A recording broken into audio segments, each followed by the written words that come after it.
Start your engines. The Syracuse Nationals rolls into Syracuse, New York, July 18th through the 20th for its 25th anniversary. Experience the largest car show in the Northeast with over 7,000 vehicles. It's 3 days of hot rods, classic cars, live entertainment, and family fun. Mark your calendars and make the Syracuse Nationals part of your summer plans. Buy your tickets, register your ride, and get all the details at SyracuseNationals.com. Syracuse Nationals. It's worth the drive.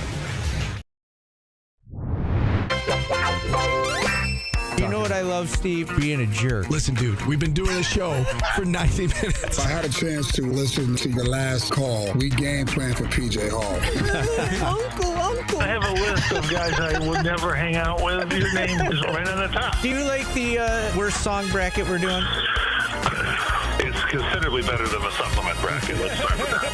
I won a limbo contest. Oh, my God. Fran Brown joining us. These guys are working their butts off. They expect to see their fans. You want extra money just because you're North Carolina? I'm in all right What now. an honor for you and Jordan to be next to me every day. This is Orange Nation. There's music, there's fun, there's us. It's everything you could want all in one place.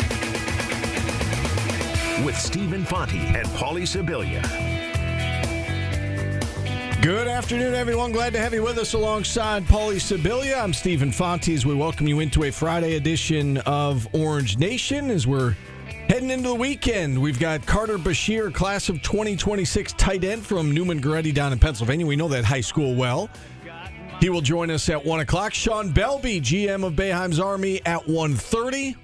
Plus, we'll mix in your phone calls throughout at 315-437-7644. It is our starting 5-day. Oh, I can't wait. We're going to have some fun with that coming up at 12:30. You and Jordan were arguing over the topic of the day. Yeah. Sometimes you just got to let the kids win. Pick your battles, yes. Paulie. I'm not going to die on that hill. We will get to that later on. But we begin with some college basketball for once. We've talked a lot of football on the show of late. We're going to start today with college basketball. And KenPom updated its top 50 program ratings since 1997 this week. Did he explain why 97? It seems like a kind of a weird... So I think that this is kind of where KenPom started. Okay. Yeah, with the database. So this goes back to 1997. So you're taking into account almost 30 years, 28 years of college basketball. And Syracuse checks in at number 24 on this list, which I think you and I kind of had the same take on this, which is, man, things have not been good the last handful of years, half dozen years, and Syracuse is still 24th. I think we also have the same thought that they should be higher. They could be higher, and I think they, moving forward, they will get higher once they get through this run.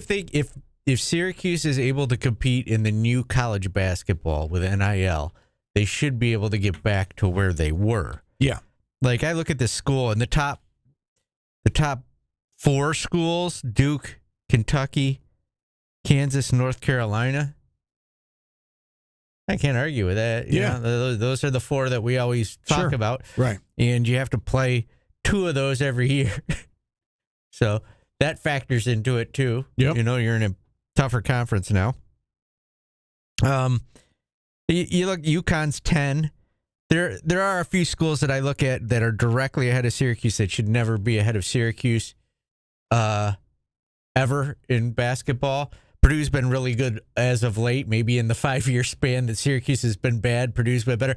They should never be ahead of Syracuse in basketball. Wisconsin shouldn't. Illinois shouldn't. Those two right at 21, 22, and 23, right? Michigan, as a guy who grew up with the Ramil Robinsons and the, whatnot, I'm okay with them being ahead of Syracuse, but Syracuse has an argument to be ahead of them.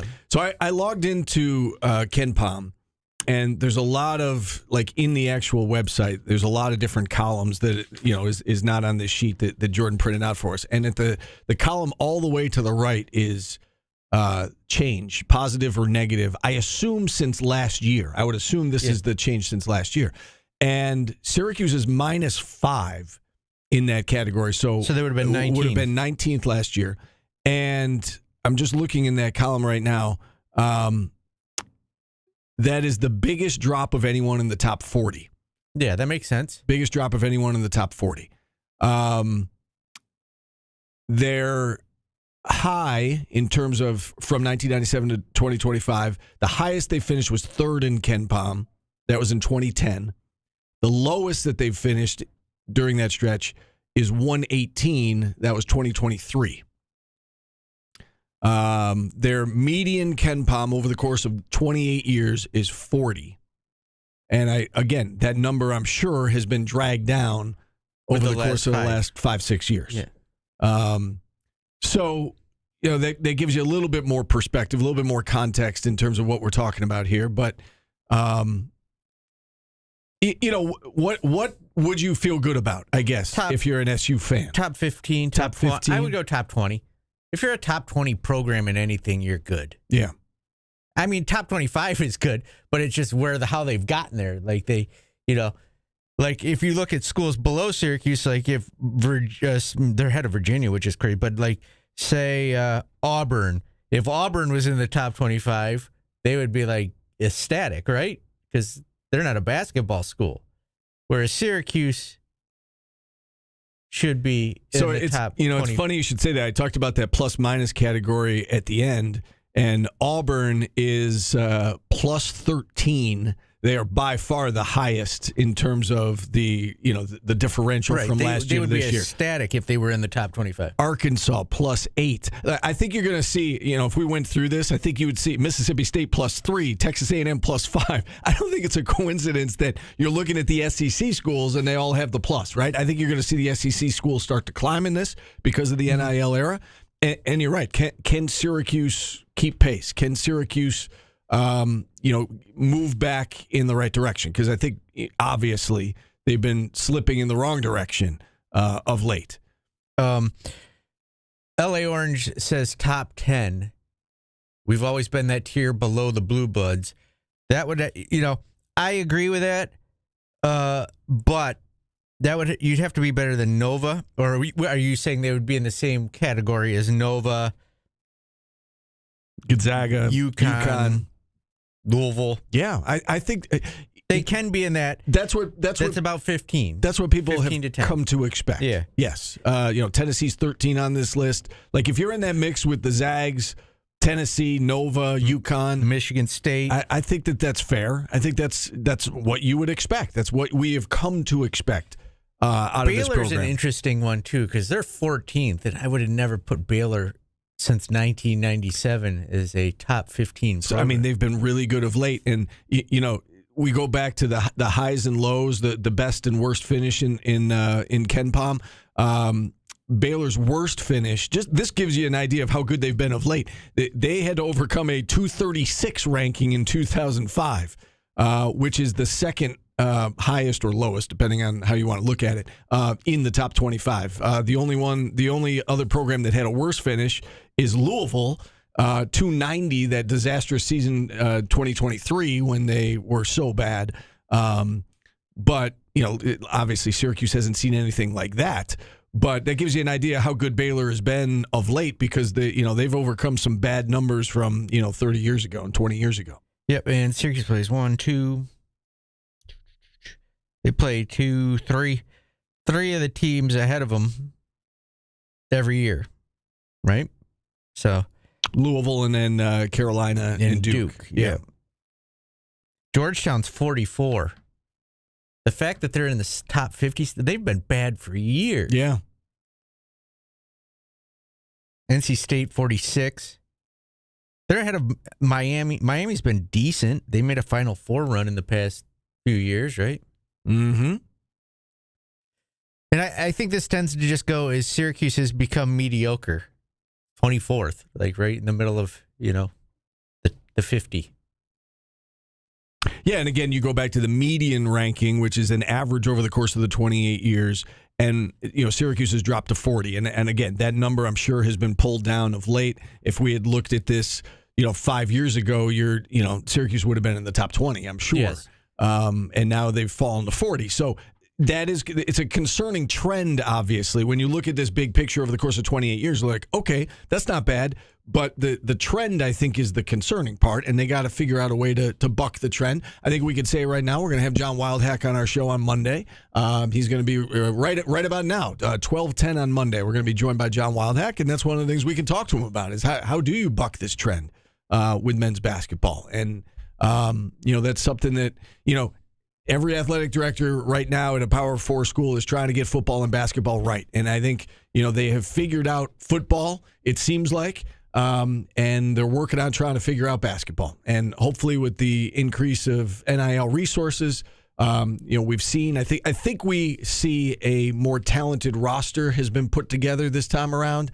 And as we keep saying, it's year 3 of Adrian Autry. I think we're going to get a truer representation of what he is as a head coach and where this program is right now, opposed to last year. I'm not sure how reflective that is. I mean, they were what they were last year. They didn't have a lot of NIL resources. The roster reflected that, and they struggled. This year, I think the roster is better. They've put more into it from an NIL perspective. And let's see what it looks like in terms of, are they going to be able to compete for a top 5-6 finish in the ACC, where you need to be if you're going to make an ACC or an NCAA tournament. Someone was asking about Syracuse all-time basketball wins, and they are a top 10 team in that, right? Syracuse, I want to say they're like 7th. They're 5th. This is 2023. I think I remember hearing 7th. Yeah, I think I heard that too. All-time wins. I don't think you could take. This is going to sound silly, but you can't go all-time wins as a record of where the program stands overall, because, I mean, are you going to really go back to 1937's team and They are 7th. Yeah. And the team above them, this is why you can't go by total wins. The team above them is Temple, and Temple started basketball several years before Syracuse did. And you got to think of who they were playing at what times. They were like, if you want to go after the Big East started and what Syracuse went to, then I would take that into consideration. Syracuse is essentially 6th all time. Temple is right ahead of them by 3 wins. They have 3 more wins. Temple played an extra 6 years of basketball. But the top 5 are the ones you would expect: Kentucky, Kansas, Carolina, Duke, UCLA, and then Syracuse and Temple are like right there, right behind them. And then there's a little bit of gap before Notre Dame. So Cuse is 7th right now. We both if you're talking about they had 400 wins when they were only allowed 2 passes and it was a peach pass, get the hell out of here. That has nothing to do with today's game. Correct. Because then the guy everybody wanted out 5 years ago is the reason they're there. And I remember a lot of people complaining that he only played cupcakes and never left New York and blah blah blah. You can't take that into consideration. You gotta, they should be a top 25 team every year in the rankings. Every year. I said it. And they haven't been, and it's time to get back there.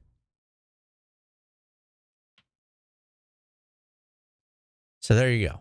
Sorry, there are a lot of stats on this page, so I'm just kind of sifting through. But it is interesting. It's fascinating. It's one of those things that, again, I think you look at trends, and the trend, it's moving in the wrong direction for Syracuse. They got to stop it, and they got to turn it around, turn the train around, and get it back moving in the right direction.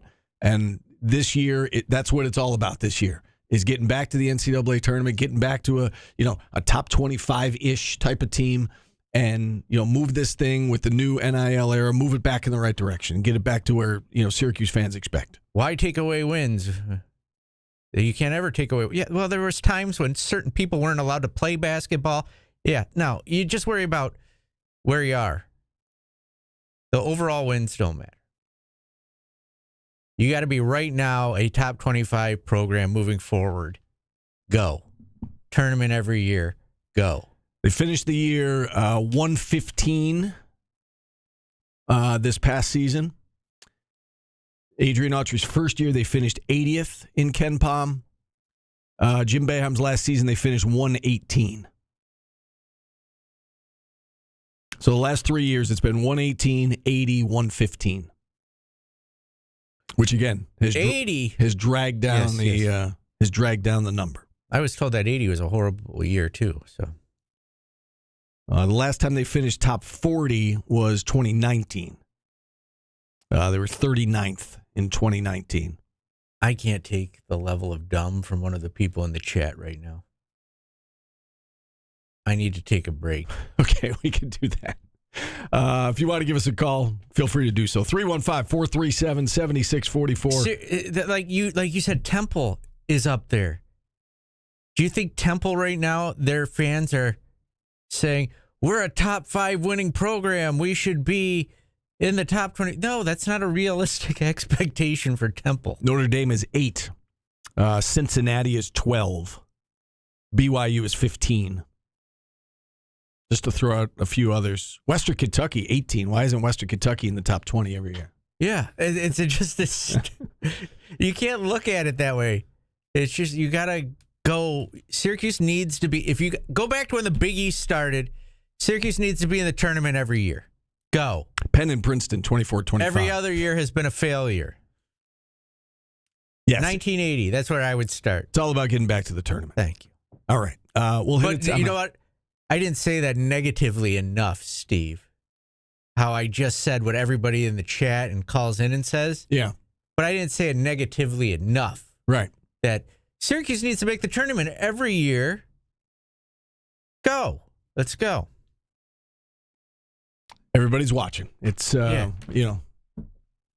on the clock, as they say, coming off the NBA draft. Syracuse basketball is on the clock. Get back to the tournament. All right, we'll hit a timeout. Phone lines are open if you want to check in. We're back after this on ESPN Radio. ESPN Radio 97.7, 100.1, 1200 AM and 1440 AM. Pretty soon we'll control the...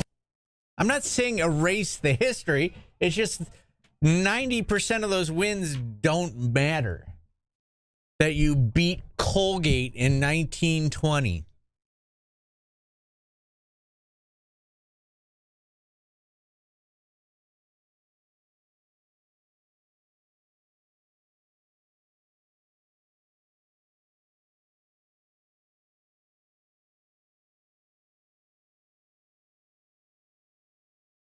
Who said I didn't respect the brand and tradition? Guys, they've lost to Colgate twice. And Colgate made the turn. Okay, all wins count. You're right. I didn't say they didn't count. I said they don't matter. Of course they counted.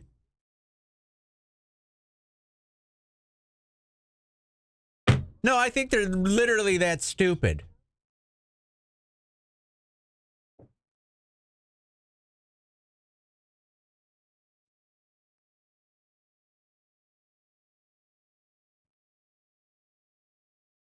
You're right. You guys, it was super important. Ken Pom only goes back to 97.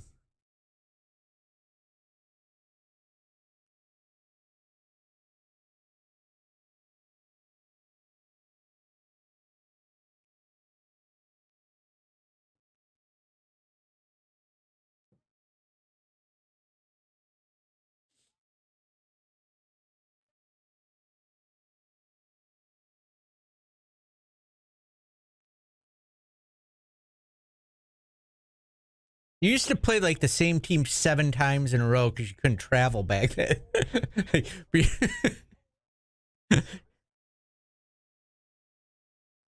What? Okay, lowered expectations. What did I say that was a lowered expectation? This one I can't wait to hear, LA Orange, because I just told you what my expectations were.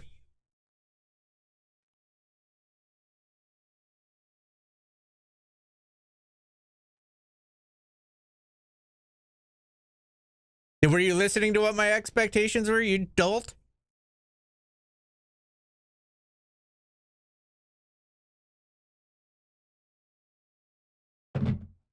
That is a good question. What is Pat doing right now? He's resting his voice.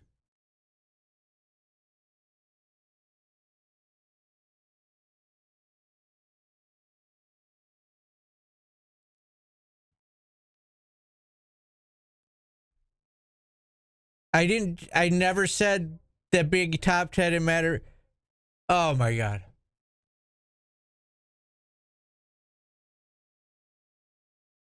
I said make the tournament every year was my expectation. But that's not good enough either. Now we got to move the goalpost.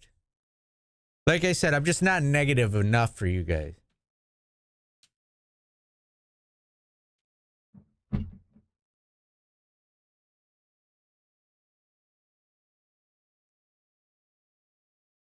Bro, if that was true, you would be leading the Fire Red. Why?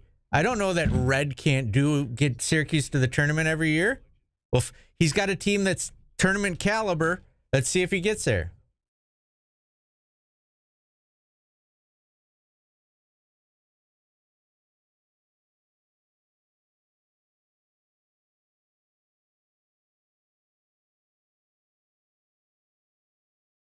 Oh, I can't wait to do our starting five.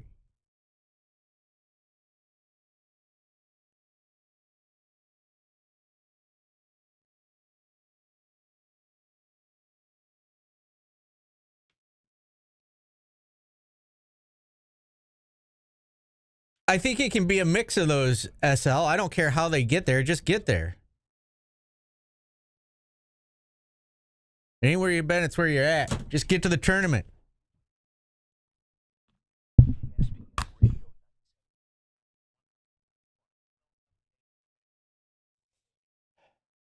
I never mentioned expansion either. You're just being a douche right now.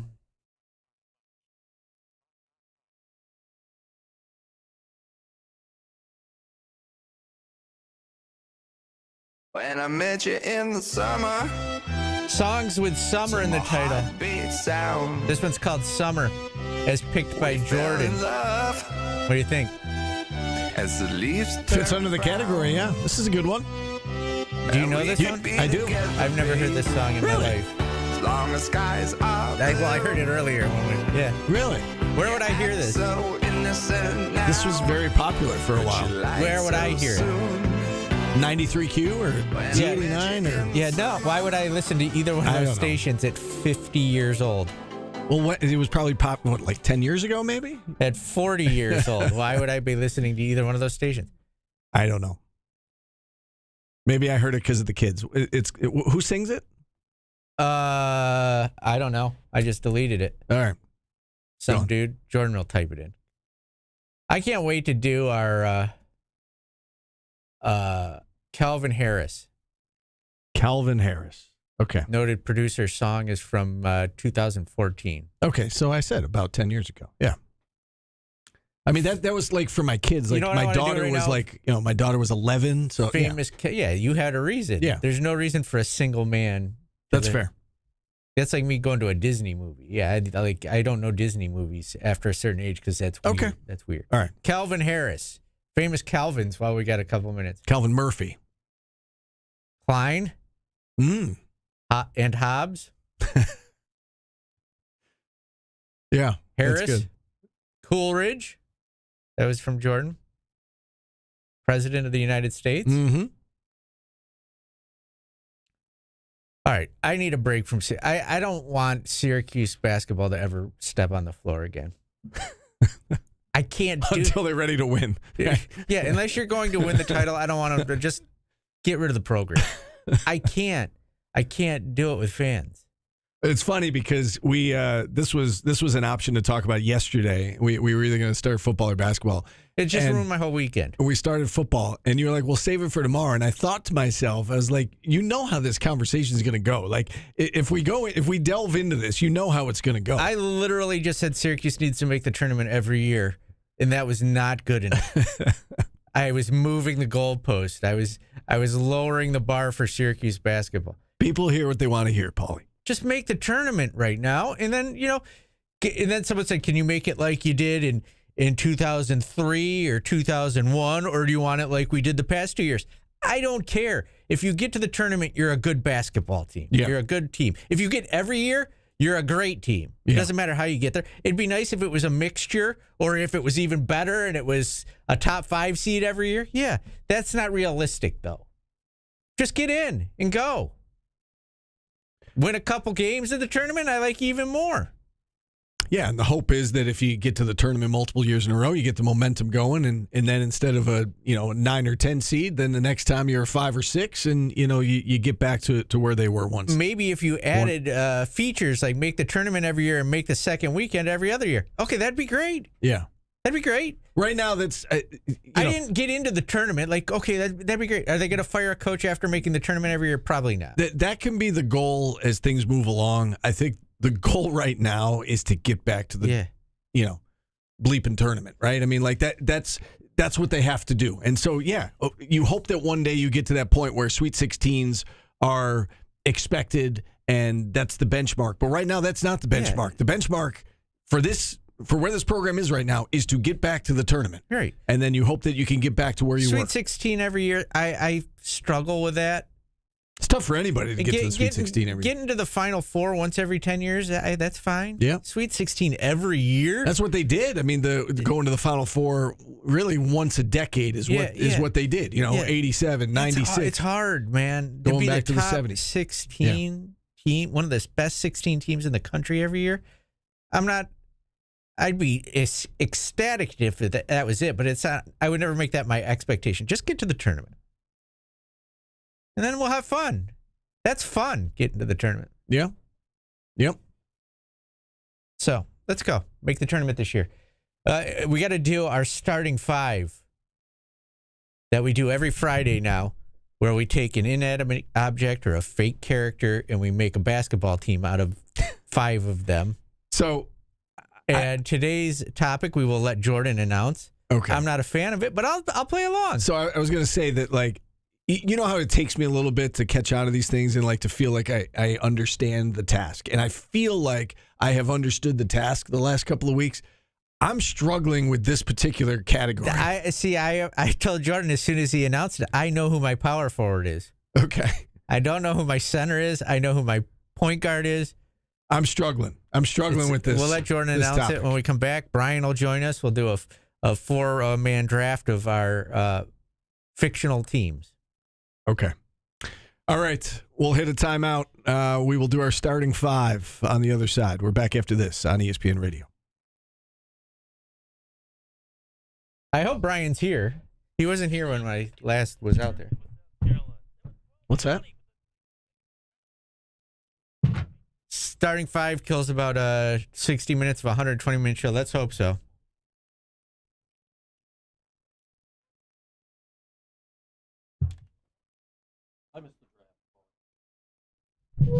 I like that LA Orange is just making things up now.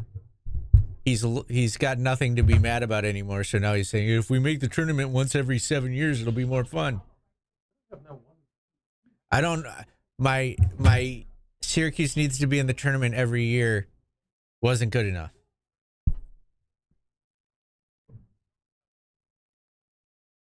That just proves my point that you're just looking for things to be angry about. The nerve you had to say my topic is boring. Oh, I don't think it's boring. No, not you. I'm having a Paulie. hard time putting it into a basketball. No, team. that's what Paulie said to me, and then he's. It is. It's a boring topic. No, Like it's it's a not. boring everything. No, it's not. It's not even. It's, Your topic is significantly more boring. no way. I liked his topic. I Yeah, think we should way. get to that at some point. We should, but it's. No, you. After we had like a total of 8 cats picked amongst 4 teams last week, you let me handle the content. Yeah, I think I'm a content. Not for Cartoon this. cats. Nobody just was smart enough to know more. No, it was. cats. Yeah, I was smart enough. Hobbs, dominant. Felix. Everybody in the chat thought Felix was going to put me over the top, and it said you went back to the silent movie era. That was funny. Oh, starting 5 Smurfs. That'd be good. That's a good one. How many are So there? here's the problem that everybody's having with it. Like, the whole point of the humor and creativity of the segment generally comes from having subjects that Or they don't have human characteristics, because then it's too easy to pick. no, all Smurfs Yes. are the exact same size. They're 2 apples high. You can't win. Everybody's going to be the exact same. How do you rationalize it? Why are you trying to rationalize anything that we do? Because that's the segment. If we just stood in this, then like what's the point? I think you're way overthinking this. I think you just don't understand what makes a good starting five segment. I think I do. No, Cats was awful. No, it wasn't. I had people text me and tell me it wasn't a good one. Who? Except for Hobbs. Hobbs was I'm not dominant. going to out anybody. Who cares what people who like? If you're taking people in the chat or who have your phone number as experts on what sucks and what doesn't suck, you don't pay attention to them. You don't worry about it. You could have came up with this segment. You didn't. So let me rock with it. Let me do my thing. I did. Let me do my thing. Hobbs is in the Cat Basketball Hall of Fame because I kept playing the league for another hour after the show ended. Land, and there's like 6 people in McDonald Land. Yeah, that was the first edition. Then we took a break. Then we came back.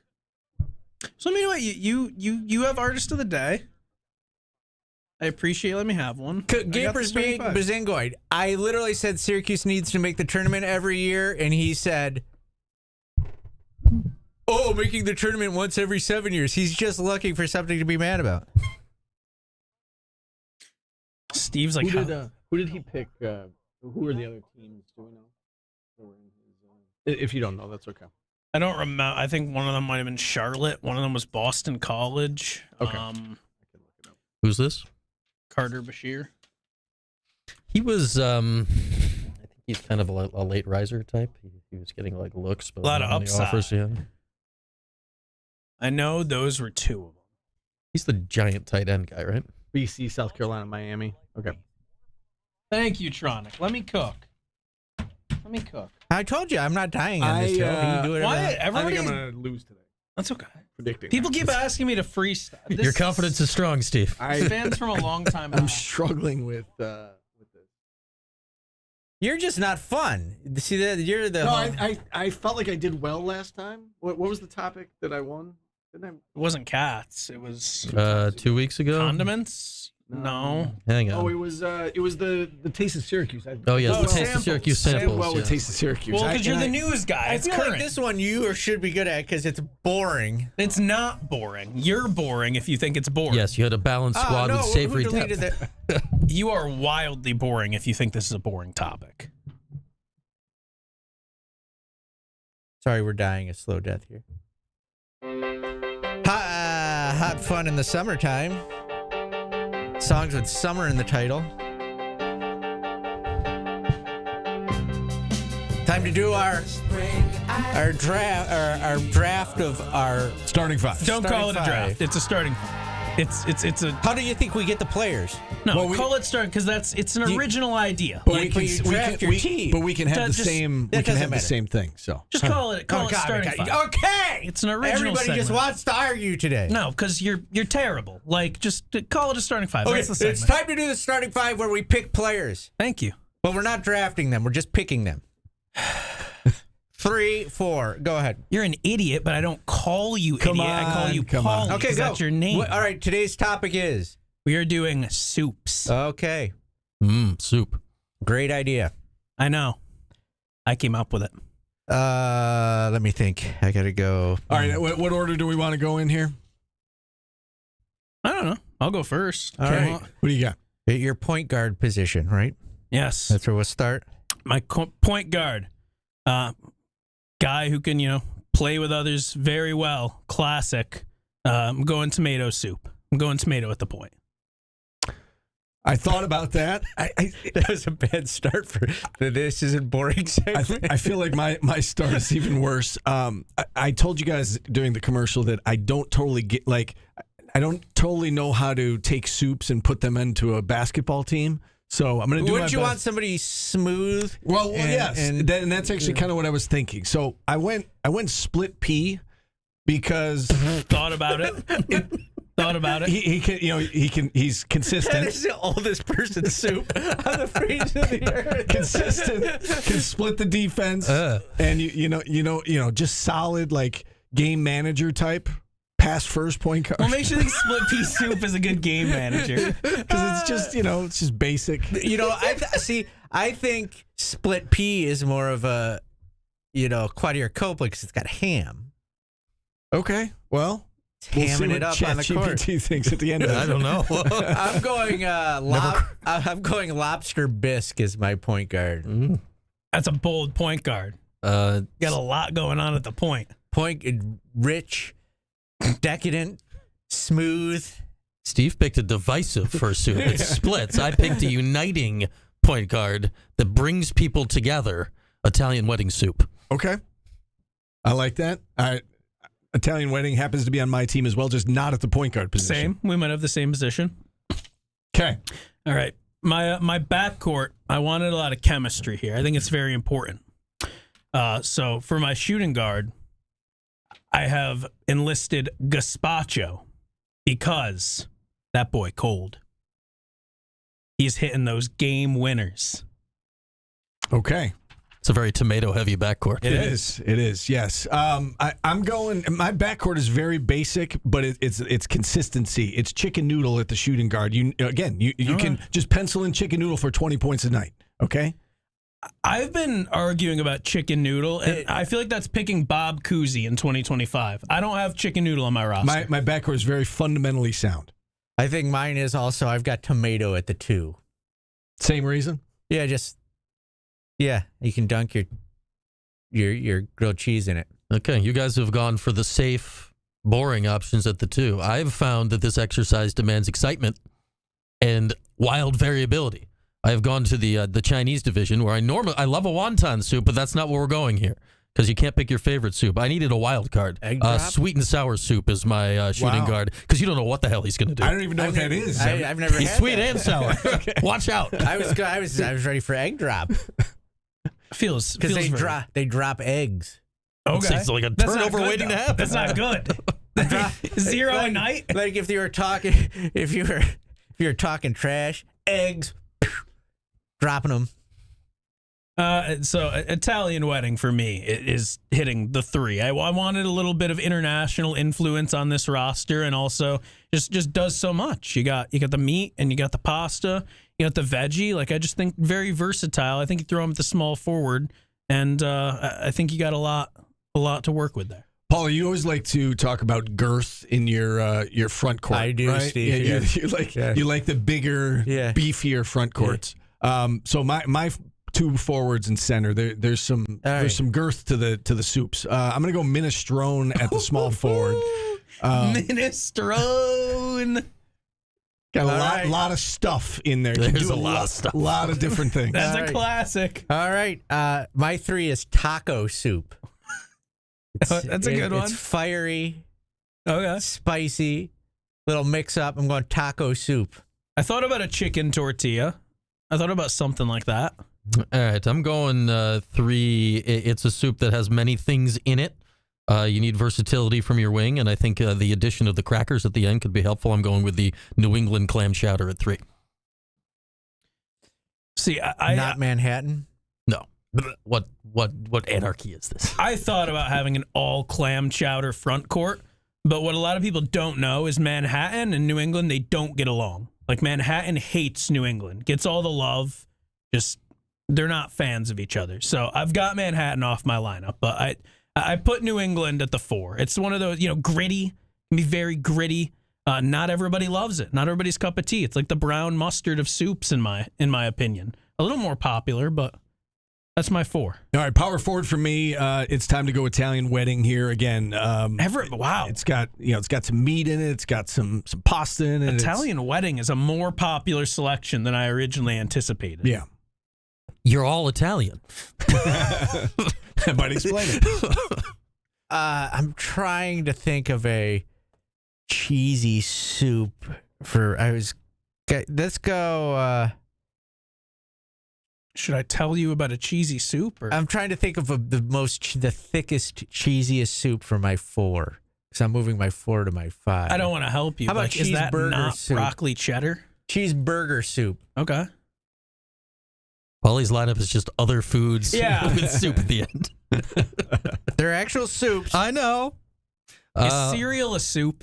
No, it's chili is a good question. Chili would have been a great pull. Let's see. My 4, I'm going one that has both size, but is lighter on its feet than you would expect.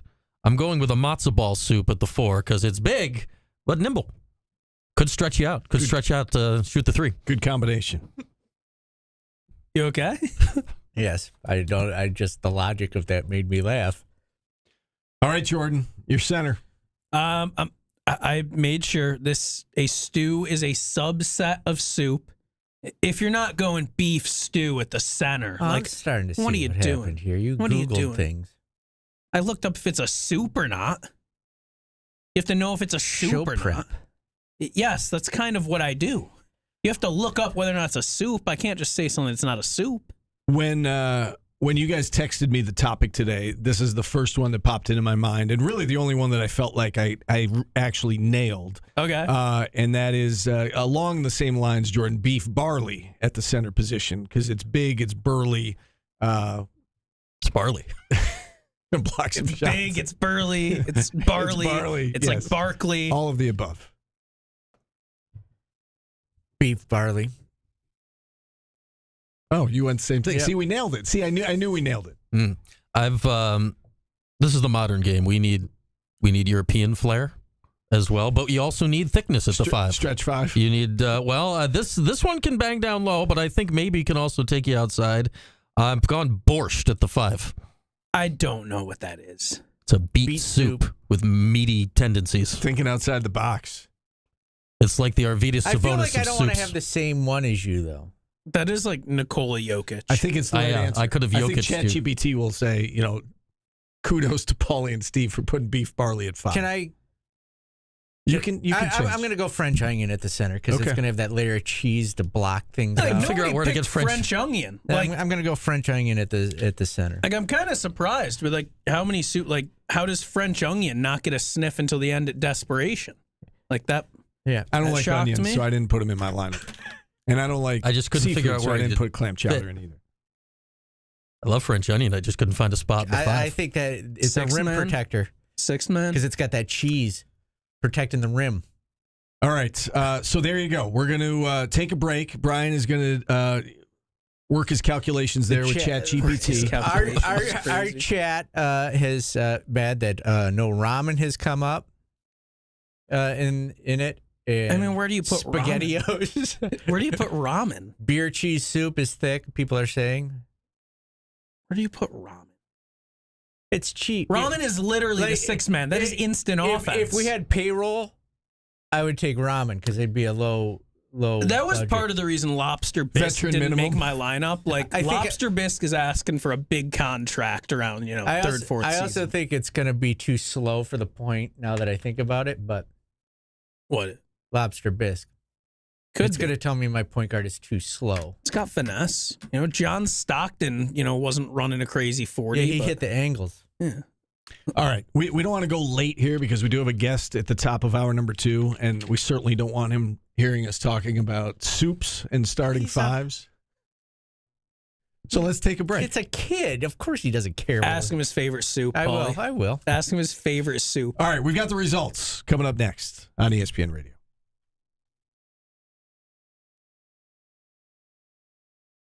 The thought of that makes me, I don't know why it makes, that's kind of my gag food. I don't know what that is either. They just drop egg white into the hot soup and it cooks in the soup. It's kind of gross. It's cooked egg. In like a chicken broth. Yeah, it's a soup.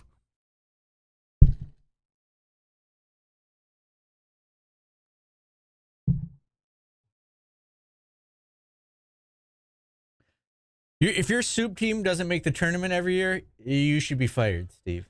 I should be fired? Yeah. Egg. I don't want anything with egg in it. I don't want anybody dropping That's what I egg said, on dropping my team. eggs. Yeah. I don't want that. It's actually bone broth. Read a freaking book. Okay, CJC.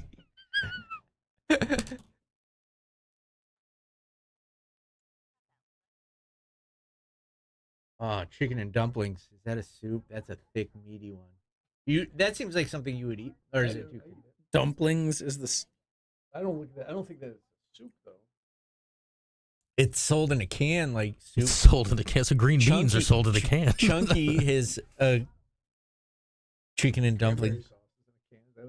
You know what I'm saying? Chicken and like chunky. I will say that is what sold me on cheeseburger soup being valid. It's like, Campbell's has a cheeseburger No, soup. it's a real thing. Yeah, chunky soup. Campbell's does have a cheeseburger soup. The more I think about it, the more I wonder if SpaghettiOs is valid as a soup. Like, that's not a sauce. That's like a liquid. Yeah, that's a good point. It's also Is gross. gumbo a soup? Well, Gumbo is a soup. sometimes you need gross at the Should have thought of gumbo. gumbo with a Oh, gumbo's good. gumbo. I thought I was ahead of my time with beef and barley, and then Steve said it. Thought I was being. I feel like beef and barley is an old soup. Yeah, sweet split pea soup is an old person's. That's like my grandma used to eat split pea soup. it. I just was like, That's It a is- soup. It is. It thick. came up. It came up. I feel like it's either ChatGPT is going to like that pick or hate it. I don't think there's any in the middle with that one. I don't think ChatGPT likes me because it had me lose everything that our listeners were putting into it yesterday. What does it really know about you? It called me I'm a lot of bluster. Oh, yeah.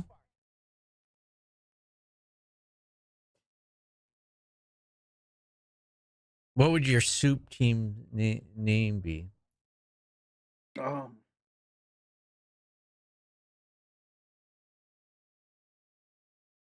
The Soup Squad. Like, I don't know. ChatGPT comes The up with the names. spoons. The Rolling Spoons. The Spoon Goons. Oh. Bowling for soup. They named your team the Brothertown Bisques, Paulie. Oh, Brothertown? I don't know. Like Philly? Yeah, nice. What? Named Only Steve- one of them's a bisque. It named Steve's team the Fundamental Flavors. Oh, no. Such a Steve thing. Oh, no. That's crazy. Oh, no. The fundamental flavors is unreal. That is spot on. I don't even need to hear my recap now. If you're fundamental, you can win. Yeah. That is No. crazy.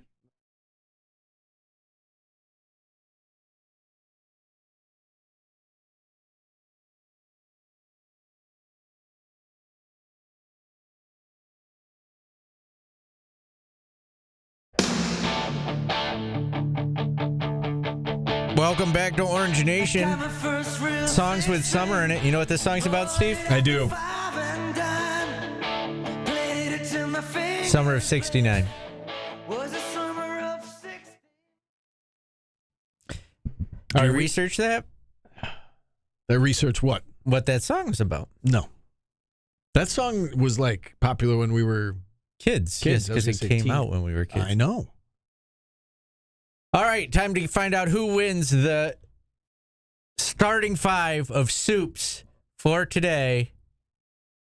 All right, After our ChatGPT. picks. Let's grade each soup basketball team with positional breakdown, chemistry, and that intangible savory factory. They're judging based on strength, versatility, balance, and how each soup's personality translates to hoops. Paulie's team. Point guard, Lobster Bisque, has elite vision and polish. Think Chris Paul with seafood elegance. Oh, Shooting guard, Tomato, a classic shooter, not flashy but dependable. Small forward, Taco Soup, brings spice and chaos, high-energy slasher. Power forward, Cheeseburger Soup, bulky, cloud-pleasing bruiser, eats on the glass. Center, French Onion, old-school post presence with grit and depth. Paulie has gotten an A. Oh, wow. Balanced, Thank you. flavorful, and full of high IQ soups, Lobster Bisque and French Onion create a deadly inside-out duo, and Cheeseburger Soup is an under-the-radar matchup nightmare. No obvious weak link. high IQ. Did you hear what it said about me? Thank you. What it said about your soups. Cheeseburger soup is a matchup night. It was, yeah. How you stopping that? My team's in trouble based on its name. Yeah, Steve's team here, the point guard, split pea soup, methodical, but might be too slow for today's game. Oh, no. Yeah, grandpa soup. The shooting guard, chicken noodle, steady vet, always makes the right play. Small forward, you got the minestrone. Great utility player, tons of ingredients equals versatility. Power forward, the Italian wedding, brings toughness and meatball screens. Center, beef barley, traditional big, slow feet, but fierce in the paint. A B- for Steve. Oh. The team is experienced and fundamentally sound, but lacks explosion. Strong in the half court, but could get cooked in transition. Oh, yeah. Sounds like Syracuse last year. They do they give anybody like terrible ratings? Like, how would you get an F? I don't know. Pick things that aren't soup. If you put like soup, like the same soup at every position. Jordan's team, the point guard, Tomato, smooth and steady, but lacks playmaking flash. The shooting guard, Gazpacho, cold shooter, might shrink in physical matchups. Small forward, Italian tough. Wedding, versatile and gritty. Power forward, New England Clam Chowder, bulky post scorer, clogs the paint. Center, Beef Stew, the shack of soups. Oh, Wow. that's a good one. Power and intimidation, grade B+. Dominant front court with Beef Stew and Chowder is terrifying. Backcourt might freeze up under pressure. Still great upside if Gazpacho heats up. They don't like your cold soup? So, ChatGPT is clearly like old because colds in 2025 like ice in your veins. Like if Yeah. you're cold, like you shoot in the clutch. So that's kind of tough. Yeah. That's kind of tough. All right, my team, I got Italian Wedding at the Wait, points. what's my team name? Oh, your team name? No, that's below. I haven't gotten to that. Oh. You got to ask it a lot of follow-up questions, sure, as we know.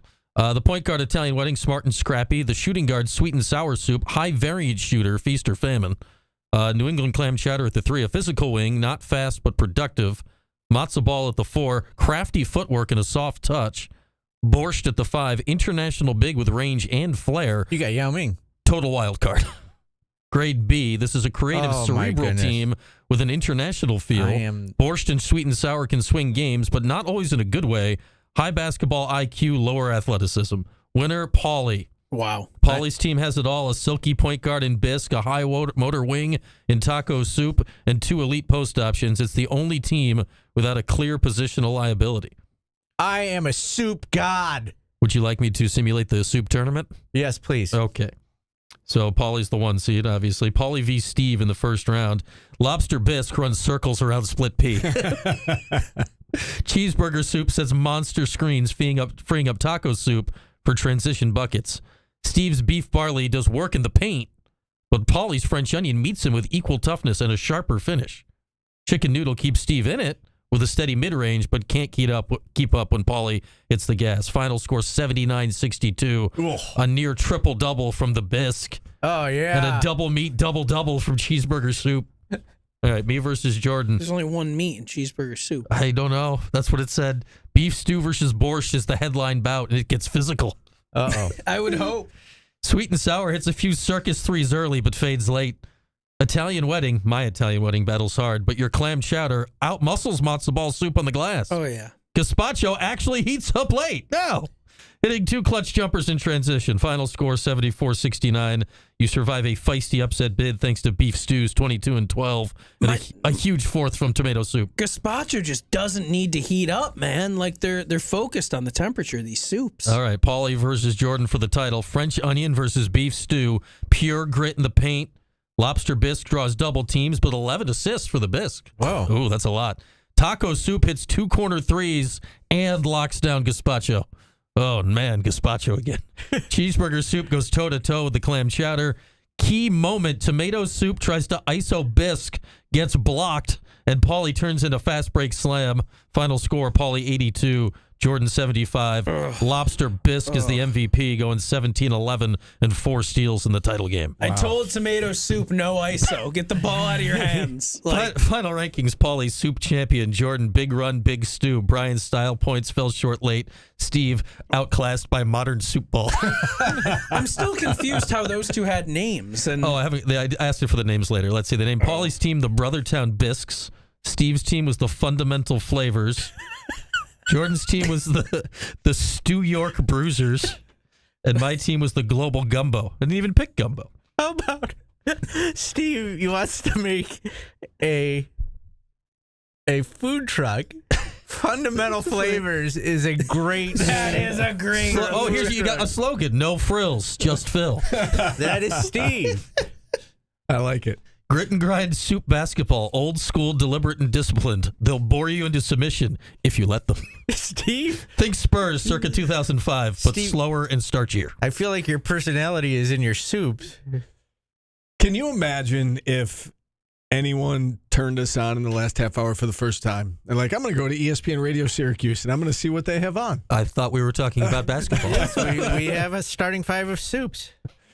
They're like, oh gosh, I was hoping they talked about the Syracuse basketball game from the other night. All right. But they're talking about soup. Current overall grades, I'll just give you what you've gotten. B+ for Brian, A- B. Paulie, A-, B- A. I was just thinking, I got cooked for doing Felix last week, Felix the cat, because he was old. Yeah. He did the old man soup, and that cost him. Maybe we got to be thinking a little bit in the 80s and further in. The modern game. That's why I didn't have chicken. I tried to go international with my soup. Yeah, you got robbed. Steve, B, B-, and Jordan, A, C+, B+. I thought about running an all seafood front court, and now I almost wish I did. You could have had good chemistry. Yeah. Yeah. All right, we're learning. Alphabet guys, everybody loves it. There's one thing the chat agrees on is this is a fun segment, no matter what the topic. It's a fun segment. It is fun, especially on a Friday in the summer. So if you're just tuning in for the first time, we only do this on Fridays. In the summer. Steve, this is better than Steve, whatever would have happened. At this time. It's a great Steve, segment. you don't have to explain I'm yourself just for saying, having if fun. somebody tuned in for the first time, they'd be Steve. like, what is this? If somebody tuned into ESPN Radio Syracuse for the first time on June 27th, that's your problem. Steve, you don't have to apologize for fun bits. Okay. All right? All right. Just I'm have not fun. apologizing. Yes, you are. No, I said, can you imagine if you tuned in for the first time and this is what you heard? That's all I said. Yeah, I'd be like, this is way better than I would guys be arguing listening. about nothing. This I is would four be guys listening. arguing about nothing. I would be captivated. Yes, I would too. I'd be like, I need more of this in my life. There's people just making soup into a basketball team. I kind of want some soup, and I only have a sandwich out I there, went and to now I'm the disappointed. other three stations, and they were talking about Justin Tucker, and my day is ruined. These guys are talking about that's fair. soup. Yeah. This is great. That's I love fair. soup. It's uplifting. That's why we do it on Fridays. All right. We're going to hit a timeout. When we return, we're going to get back to sports. Carter Bashir, class of 2026 tight end from Newman Goretti down in Pennsylvania. Back after this on ESPN Radio.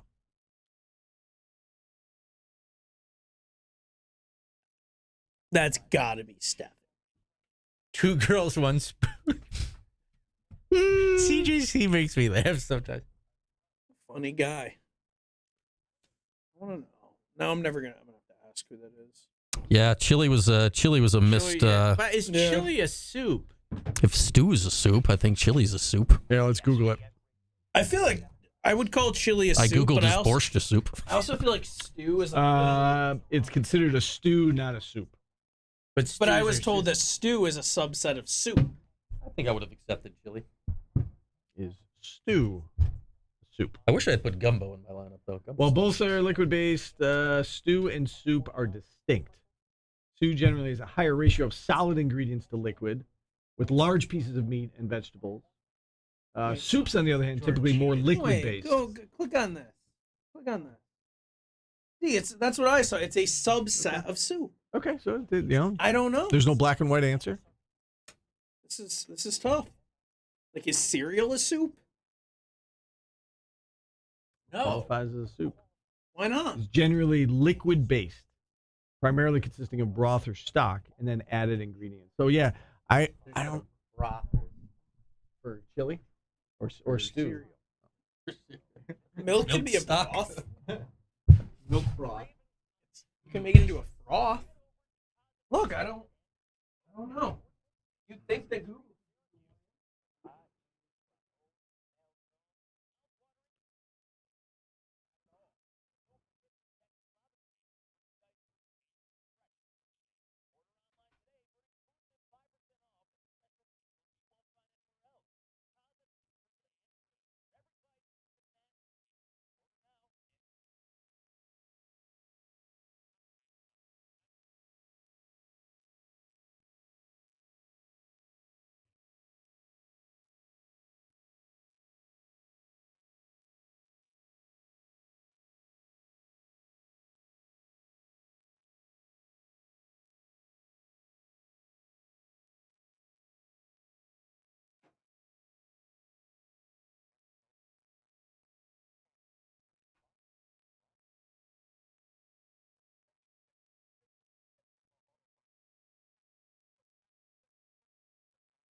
You know, it'd be a fun one. Rappers.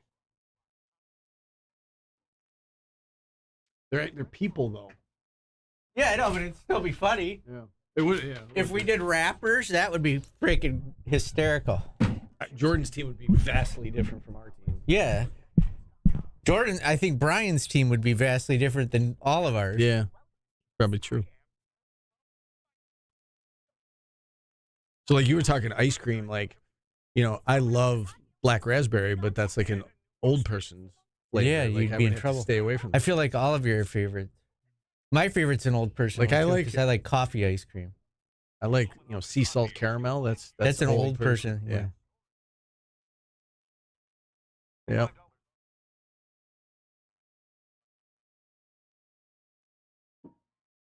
We'll do ice cream. That's what got Jordan and I bickering today. We're having a lover's quarrel. Ooh, extinct animals would be fun too. Put Dodo at the point guard. Ooh, Shaq at center. You could do zoo animals in general. It'd be fun. Zoo animals? Yeah. Extinct might limit you if you. Because went I wanted to extinct. do men with facial hair, but you couldn't have athletes. So we would do the same with rappers.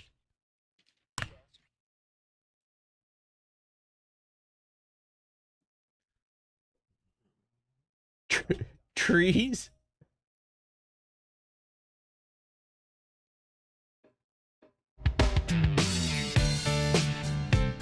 Hour number 2 of Orange Nation underway. Songs about the summer, and of course, the day we pick summer song, it's been 1,000 degrees all week, Yeah. and now it's 68 and cloudy out. Kid Rock all summer long. I mean, it technically is summer now, at least. Yeah, Right. So yeah, but the weather is Yeah, not partaking in our festive that is Friday. fair. We are not knocking on the door of 99 like we No. were earlier in the week. All Yeah. right. Oh, Shall we? I've got go to ahead. do that countdown. Yes. I think it's 70,054 days without Still, ever having yes. 99 as the highest temperature in Syracuse. That's right. All right, let's switch gears as we kick off hour number 2 here. Let's get back into Cuse football. All week long, we've been trying to catch up with a few of the latest commits to Fran Brown and the Orange. And today we're pleased to be joined by Carter Bashir, class of 2026 tight end from Newman Goretti High School down in Pennsylvania, a high school that's familiar to SU basketball fans, right, with Scoop Jardine. And Carter joins us now. Carter, thanks so much for giving us a few minutes of your time. Congrats on the decision. Thank y'all for having me. How are you today? I'm great. I'm doing good today.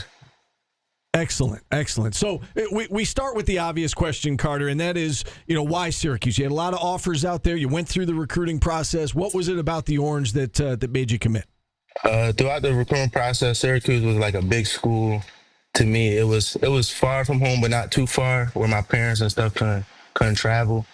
It's a really good school, and I got to be up there. I went there for a camp. I did really well at the camp. I got a call back to come for an official visit, and then I got to see like how good the school is, and not just like the football, because I already knew the football was good. So I got then I really loved it, and I committed like that next Saturday. It was really. In hearing some of your comments since you committed, one of the things that came up was the fact that you like the culture that Fran Brown is building here. Can you speak to that a little bit? What was it about Fran Brown? What was it about the culture that you got to feel about Syracuse football while you were here that you felt good about? It felt really authentic. The culture. My chauffeur, Coach DT, he was a really good, genuine person. And I really like being around with him. Coach Johnson, really good coaches, the tight end coaches. And my host, Quill, the left tackle that's there, he was real genuine. And I just loved, I felt like I was home when I was there the whole weekend. And I can't wait to get back up there. Yeah. Can you describe some of your interactions with Fran Brown? And, what did he tell you? Why did he want you? What sold you on the head coach? We had a meeting. I had a meeting with Coach Brown, and he told me since I was at the camp that he really wanted me. He seen the way I was in the bag, the way I was moving around, and that he wanted me to play at Syracuse. And I was like, yeah, I want to play here. So I'm happy with my decision. Coach Brown here, real good coach. He seemed up like he never seemed like he was sugarcoating it to you. Like he never felt I never felt lied to the whole time, the whole like weekend in the recruiting process. You know, you're listed as 6'5", 250 pounds. I know you play some defensive line as well in high school. How does your size impact your style of play? Can you speak to, I guess, your skill set a little bit and what fans can expect from you? Fans can expect me to be all over the field. I could play slot. I could play H-back. I could put my hand in there, play tight end. I could do a lot. So, and then I could go play defense too. At 6'5", 250, I can move. I know people think that I can't move because of how big I am, but I will run past you. And I can move like side to side. I can do a lot on the football field. So it's gonna be a surprise what the fans see from me. You know, you say you play defense as well, and again, I gave your number 6'5", 250. Do you? I know you're coming here as a tight end. Would you be open to playing other positions, or are you locked into I'm playing tight end when I get to college? Tight end. I've been playing tight end my whole life, so that's what I want to do when I get to college. But I understand that I got to help the team, and if defense is what the team needs from me, I will go play defense. That's how I feel about it, bro. But I do want to play tight end. No. That's a great attitude. And talking about the tight end position, you know, you look at this Syracuse program, last few years, Oronde Gadsden has flourished here and, gets drafted by the Chargers, and they're talking about him potentially being their starting tight end going into this year. And, Max Mang, who was more of a blocking tight end, he ends up signing with the Indianapolis Colts. When you see that, when you see, OG having success here and Max Mang signing with the Colts, does that motivate you, I guess, to fulfill that dream, which is, I'm sure, is to one day, play on Sundays in the NFL? Yes, sir. It do motivate me because it shows that I can do it from coming to Syracuse. I could go to the league and have, because those are two really good tight ends that I watched. And they did it, so I could do it too. And I'm going to go play for the same program that they play for. Did that play into your decision at all, Carter? Seeing the kind of success that Oronde Gadsden had here, specifically last year, but even in previous years, did you look at it and say, you know what, he had success, it might be a good place for me to go? Kind of, but it wasn't like a really big part of it. It was, but I did see that he had a success because I was at the UConn game last year and I seen he had like 100 yards. And I was like, they throw the ball to the tight end, so I guess it was like a good fit. We're dating ourselves here a little bit. I said that Newman Goretti is a high school that a lot of fans around here will recognize. We had a couple of basketball players come here, Scoop Jardine, Rick Jackson, who went to Newman Goretti and had great careers on the basketball court here at Syracuse. Are you familiar with either of those two players from back in the day? Not too much, but I did play basketball. I tried to play basketball last year. Did you? Okay. All right. So, yeah. Can I ask another old person question? When you were being recruited as a tight end, did they bring up the fact that John Mackey went here when they were recruiting you? The award is named after him? I did find that out when I was up there for the official visit with Coach Nixon. I didn't know that John Mackey went to Syracuse. I didn't know that. Carter, what's something you want fans to know about you, maybe aside from football? Do you have any, interests, hobbies, anything you like to do when you're not playing football that you want fans to know about? When I'm not playing football, I'm normally just to myself. I just be in my room most of the time, so I'm not that interesting. So it's not like I got like a hidden talent or something. That's fair. Anything else that we didn't touch on, Carter? That's important to you, important to your football journey. As you get ready to finish up your high school career and come here next year to suit up for the Orange. I'm just excited. I'm glad I know where I'm going before my senior year, so I get to just play freer, I guess. But I still know, like, I got a standard to I hold myself to, and that I can't wait to go play for the Orange, man. It's exciting. I'm going to throw the S on. I'm ready. If you're here for 4 years, you'll learn that this show is kind of crazy sometimes. Or I wouldn't say crazy to a high school kid, but we ask stupid questions. If you had to have a bowl of soup right now, what's your favorite soup? Favorite soup? Yeah. I'm not a soup person, but if I was to eat a soup, it would probably be chicken noodle soup if I'm sick or something. I don't know. There you go. All right, that's a good one. answer. That's a fundamentally sound pick. It's classic. That's one of my favorites. That's one of my favorites, Carter. Well, listen, you've been a good sport. It was a pleasure chatting with you, getting to know you here a little bit. Congratulations again on the decision. Best of luck as you wrap things up in high school. We can't wait to see you on campus next year. That was my cat that I was reaching for. I'm sorry. All right, bye. Carter, be well. Enjoy the summer. Y'all too. All right, that's Carter Bashir, class of 2026, tight end from Newman Goretti in Pennsylvania. And with that, we'll hit a timeout. We'll open up the phone lines for another 20 minutes or so. We've got Sean Belby still on the way, GM of Boeheim's Army. We're back after this on ESPN Radio.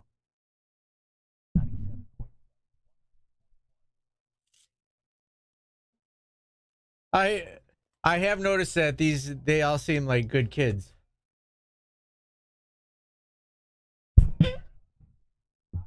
Did I embarrass you with my soup question? See if you're all right. You gonna be okay? What if he just shut off and decommitted? 'Cause I asked him what his favorite soup was. Which one of you idiots asked him what his favorite soup was? He hates soup.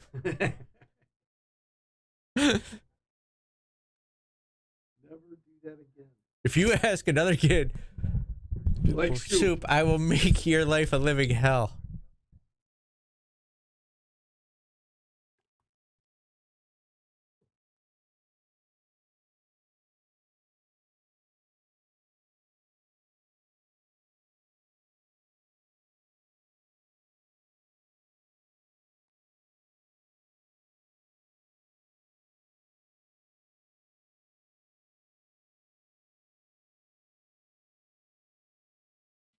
Where the hell is my phone?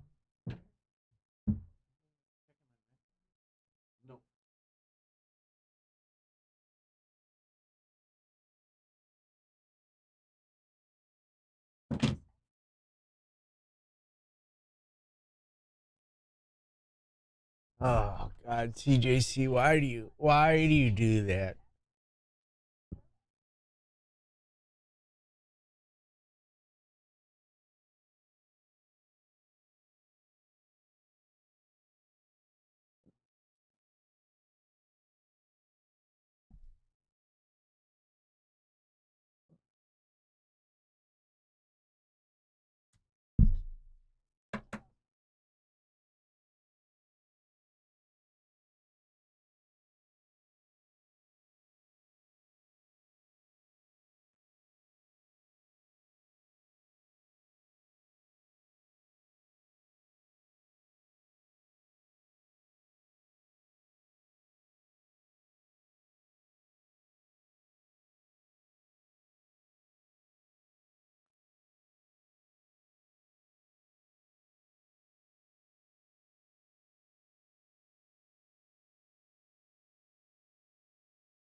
I could just play this song. Songs with summer in the title. LFO. Summer Girls. I remember getting drunk at Kahunaville with this song. This was like the soundtrack to drinking at Kahunaville. Is that right? They used to have giant beers like this. You couldn't even lift the mug.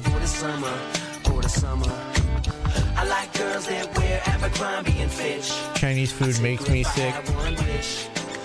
Do you know the words to this song? Do you think you could sing along with this song? I know some of them. I don't know it word for word. You want to do a deep dive into something that'll suck the life out of you? Do like watch documentaries on the band LFO. Why?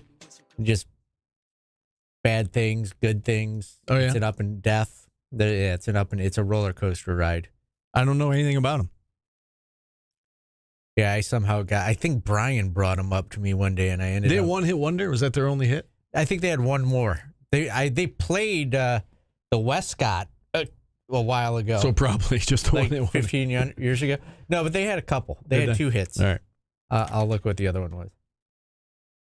Jordan is back. Time for today's business, brought to you by who? Steve Grossman, say no more CPAs. And the website, Jordan. GSACPAs.com. Okay, so one thing I've kind of found interesting about baseball lately, it was announced by the Giants CEO, Barry Bonds, is getting a statue outside Oracle Park. Is it odd to you guys, I guess, how it felt like right after his career, he was a villain and people were upset about the steroid accusations and this, that. And now it feels like over the past 5 years, there's been this entire turnaround. Like he's in the media more. He's doing all these interviews. People, seem to be liking him. He's talking about his baseball mind and his approach. He's getting this statue, but he didn't really do anything for this turnaround. It's like the ultimate time heals all. But how do you feel about it? Because it's odd to me that the guy was getting a lot of hate right after he retired. As somebody who watched, he's right in my wheelhouse of growing up and watching baseball. He was good. He deserves a statue. He deserves all the praise. Everybody was doing steroids. If it was just him, I would have a problem with it. But the pitchers were doing it. The hitters were doing it. He is as good as it gets. The person in that era that deserves the most credit, though, is Griffey, because he didn't. Yeah, and he put up the huge numbers, but he also had the injuries because of it. So right, that's fair. He's done his time to some degree because of not only, you said time heals all wounds, but also the fact that he's not going to get into the Hall of Fame. I think a lot of the animosity towards him was in regards to that topic about getting into Cooperstown. I don't know if it was necessarily. He was unlikable. As a player, he didn't talk to the media. He was grouchy. Wasn't a great teammate. Yeah, I don't know about. There were some grumblings in the clubhouse that he wasn't a great teammate. I don't know. I feel like he's out of the game. He's not a player anymore. He's not getting in the Hall of Fame. And I think you can recognize, to Paulie's point, I think you can recognize his greatness as a player. And it's almost like a happy medium that he's been quote unquote punished, but at the same time, this is a way to be celebrated. Do you think part of it feels like, especially with sports, I think us as fans and writers of sports history, we want to look back on things in a good light. Do you think that has anything to do with it? Because again, I understand what you mean with the Hall of Fame, but it just feels like everybody loves Barry now. So many outlets are doing interviews with him and just really giving him his flowers. I think it also might be a PR tour for him where he's like, I'm trying to improve my image. Yeah. Valid. Yeah. So I think that, and he also, you know what else he's doing now? He's signing baseball cards. You could pull his cards. You could never pull his cards with autos on them. He's doing that now also, which is weird because he was notorious for not doing that, and now he's doing that. I think he wants to change his PR, probably. I think guys can change. I mean, we had a chance to spend some time with Darryl Strawberry, a month or two ago, and talk about a guy who changed his image and has just changed. Like, forget image, he's just changed, right, from who he was, and he's very outspoken about that. That he did a lot of dumb things when he was younger, and he's different now. And so, people can change, and your image can change. So I think Paulie's right. I think everybody goes through that in their life as they get older. Like, you look back on some of the things you did, and I would probably not get drunk at Kahunaville anymore. Yeah, doesn't seem like a very fun thing to do at my age, or a smart thing, and I used to do it. It just being drunk at the mall, probably not something I would recommend. Yeah. Was Kahunaville was the arcade, or was it different before? It was like because Kahunaville was an arcade when I was young. Yeah, it was an arcade, bar, and restaurant. So I was playing Spider Stompin', and you were just like wasted. Yeah, and like people used to dance on the bar, and it was fun.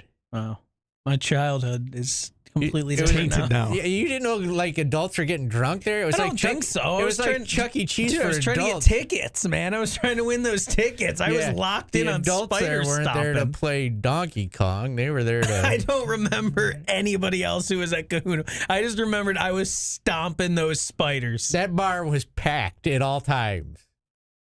Maybe I just went too early in the day. It was never true. They probably you probably didn't hang out at the bar. No, I did not. Yeah, at that age. All right, people who need to change their Jordan image. was grinding. Getting his tickets. We'll get to it. Don't need to talk about it forever, but I found it very odd how Wander Franco and Justin Tucker, the news about them came out like one after the other. Wander Franco's relations with a minor got him a suspended 2-year sentence. He bribed his way out of that. Justin Tucker, all the massage stuff, got him a 10-week suspension for personal conduct. Franco's is obviously like, this is too low of a sentence. But even for Tucker, like I was briefly talking about it with Brian yesterday, and if he did something really bad, which 10-week suspension signals that to me, it feels like giving a veteran kicker who's coming off a down season a chance to get back into the league around week 11 when all teams are going to be looking for veteran kickers. It feels like a slap on the wrist. Am I reading that wrong, or does that one also feel like a slap on the wrist? I don't know what their investigation turned up, so I don't know. But 10 weeks tells me it wasn't like no, it's a long one, but I also don't know that he wasn't great last year. I don't know that anybody's going to risk their PR on that to go get a kicker. I feel like he's done. Months and months from now, I feel like some team will need a veteran kicker and they will give him a shot. I was just trying to remind myself what Deshaun Watson's suspension was. He got 11 weeks. So I guess that, we heard some of the details of what he was accused of.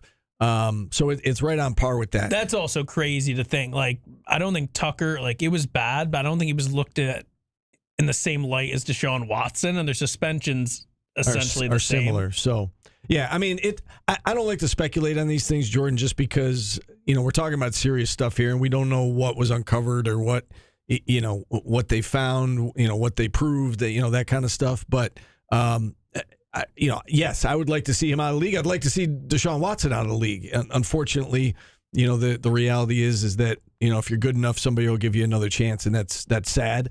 But hopefully, for the reasons you guys pointed out, hopefully he's done and, he learns from it. And, but again, the important thing is just to keep the victims in mind in something like this. And, it's unfortunate. Both stories are really hard to talk about. That Wander Franco, I'm sure you saw that the mother of the girl got 10 years in prison, and you read some of the details. 2 years probation. You read some of the details of that case, and it's disgusting, and it's frankly it's hard to talk about. He definitely bribed his way out. Yeah, that it made no sense. Like when that came out, I read it 5 times because I was like, am I not understanding? Suspended 2-year sentence. This has got to mean something different than what I think. Nope, just preposterous. Last thing I'll hit on quick is NBA draft is done.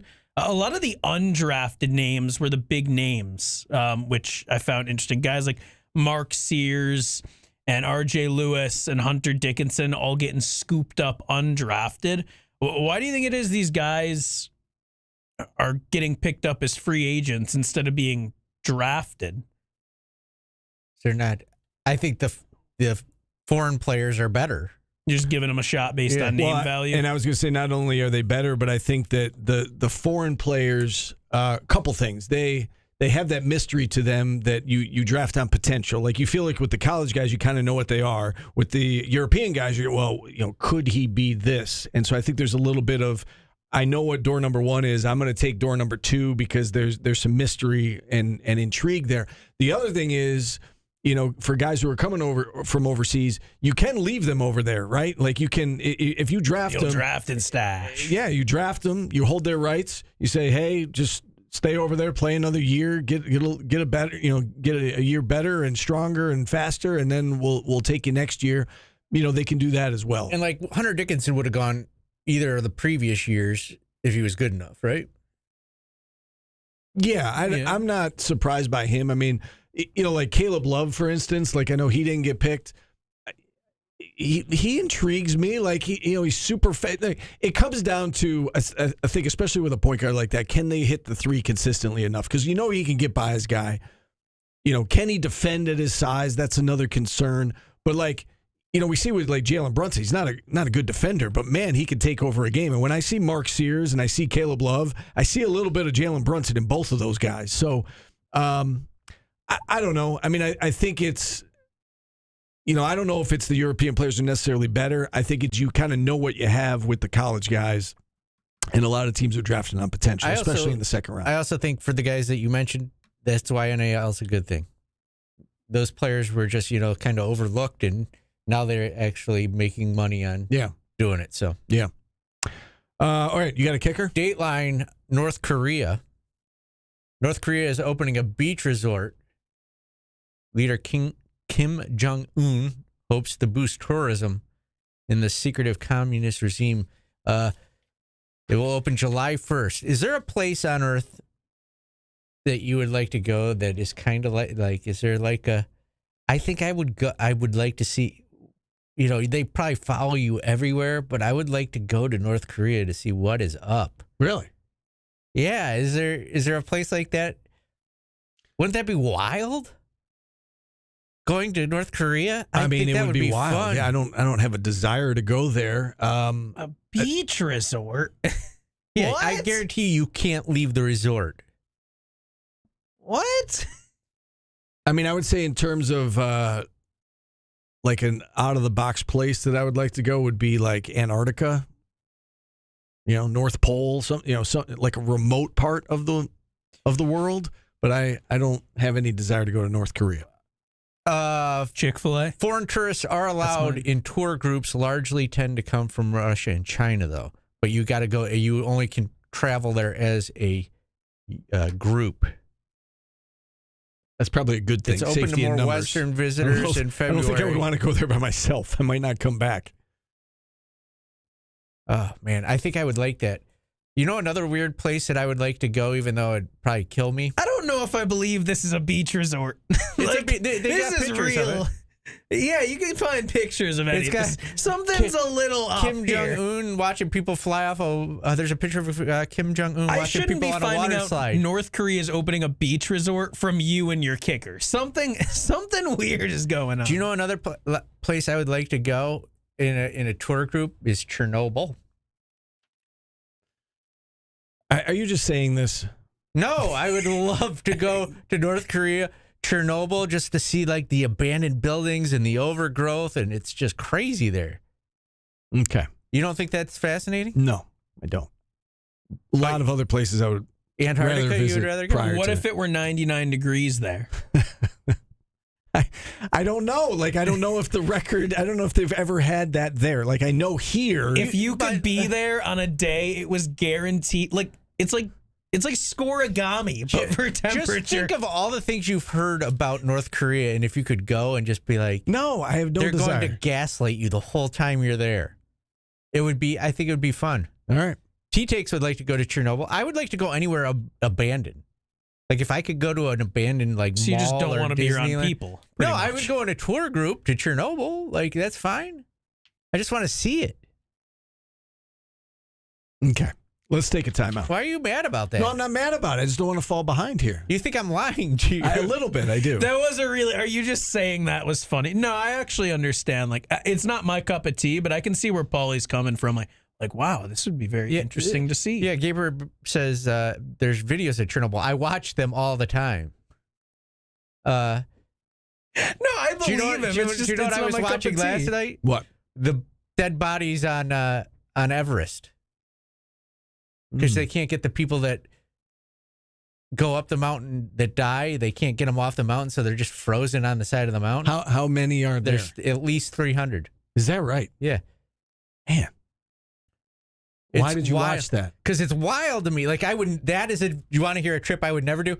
Anybody that wants to go on a vacation that like would kill you instantly? No thanks. Dog videos and dead bodies on Yeah. Everest. The duality of And, man. and people use the dead bodies as markers so they know how high up the mountain they are. So like there's the guy called Green Boots.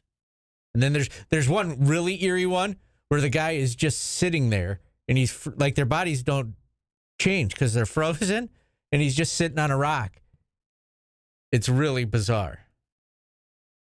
Why are you looking at me like that? Because I'm just wondering if this is for real. It sounds like it's for real, but I did not know that. Yeah, it's interesting. I didn't know that they were just like dead bodies, like Yeah, they can't get in them out. public view. It's too high for helicopters to come up and get them, and it's too dangerous for people to. Yeah, like people die every year trying to. Well, I knew that, but I didn't realize there was a guy. You're going to see them as you try to climb the mountain. No, Google it. Right, this is partially my fault, but Sean is on and listened to us Yes. talk about. Sean, we apologize. We're going to get to Sean Belby, GM of Bayheim's Army, on the other side. Back after this on ESPN Radio. My fault. I'll take the partial L, but that was. I don't want to go anywhere where they could get bombed immediately. That's not fun to me.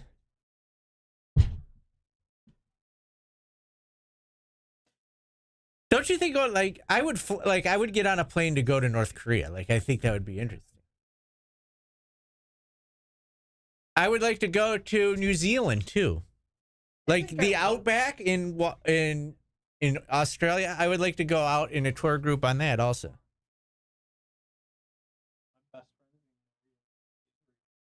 She's from Israel. I wanted to Go. That would be. That's fun. It's safe.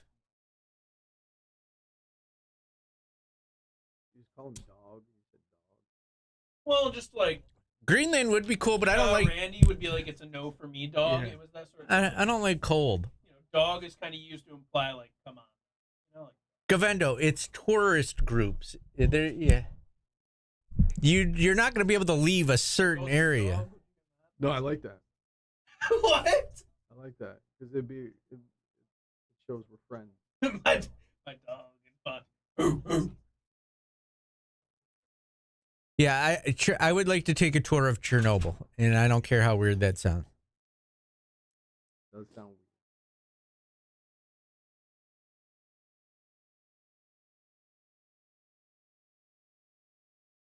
I can't believe you didn't know about the bodies on Everest. Like, I mean, I knew people died, but I didn't know they're just like sitting there. Yeah, In view. yeah, and it's weird because they're frozen, so they don't decompose or anything. That's crazy to me. Like, if my loved one died there, I would like. How do we get them Some back? people, yeah, you can't. Some people go up and put like flags over them.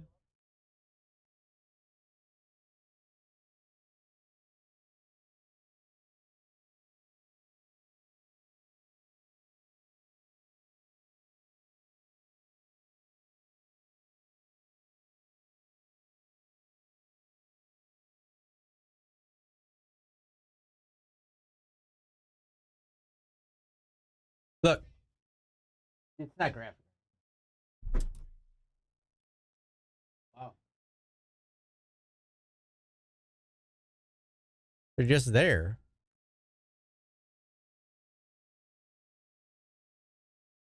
That's the weird one where the guy's just sitting there. Hypothermia. Lack of oxygen. But don't they know, like, going there, like, if you're climbing Everest, you must know what you're doing. No, no, that's like it's hard to do. It will kill you. That's why it's not a fun vacation. That is not a vacation I would like to take. Like even experts die because the weather and the.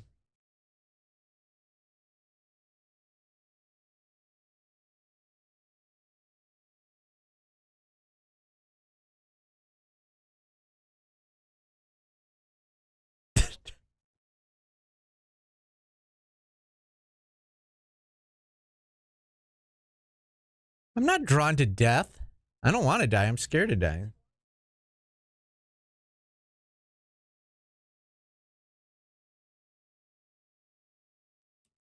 There is nothing that sounds fun about climbing Mount Everest. It's exertion. It's death. I don't want to go to Everest. And I don't think going to a beach resort in North Korea is something you're going to see much of, but it would just be I guarantee they drive you in, they gaslight you the whole time like this is like it is everywhere.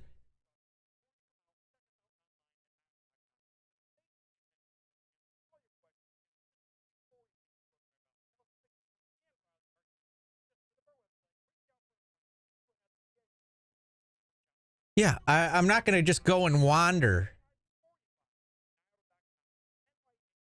The Titanic one doesn't seem safe to me either. I'm not doing that one either. That one came with bad results.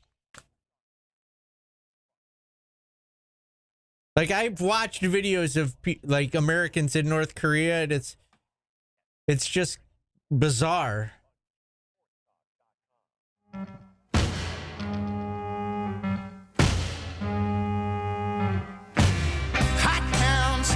It's summertime, so we're doing all summer songs. You know what else summer brings along every year, Steve? Well, almost every year. TBT. Correct.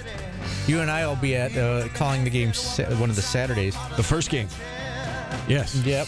Me and you. Against the Herkimer Originals. We'll be at the Nationals. Yes, that's going to be a long day for us, but I'm looking forward to it. Yeah. And right now, we are pleased to be joined by the GM of Boeheim's Army, Sean Belby. Sean, we are so sorry to keep you waiting. How are you today? I'm doing great. Thanks for having me, guys.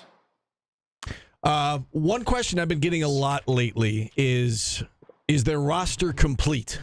10 guys now after the addition of Frank Mason. Is your roster complete, Sean? I think so. Very small possibility we add an 11th guy. But as of right now, the roster's complete. All right. The addition yesterday of Frank Mason, or a couple days ago, it seems like one that was necessary, right? You had a lot of really good players. You needed that point guard to kind of bring it all together. Can you kind of speak to, what Frank is going to provide this team with?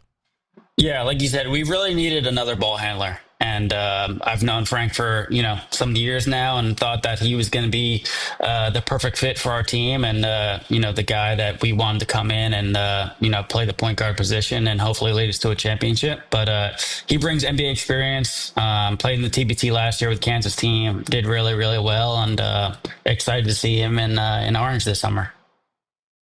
Sean, how do you go about approaching this thing? Because from the outside looking in, it looked like, you got commitments from the former Cuse guys off the bat with, Elijah Hughes and Malachi and the Boeheims and so on and so forth. And then you kind of built from there. Was that kind of your approach? Did you want, or was it just a coincidence that the Cuse guys kind of committed first? No, always try and build the roster, like you said, with the Syracuse guys first. So I try and get as many Syracuse guys as I can. This year it was 6, potentially 7, but so I got 6 Cuse guys off the bat and then see what positions we need after that. So with our 6 Cuse guys, we had no point guards. So I had to go out and get 2 point guards, and I did that in Frank Mason and Jacob Gilliard. And then just kind of go out from there based on how I feel, what the roster needs.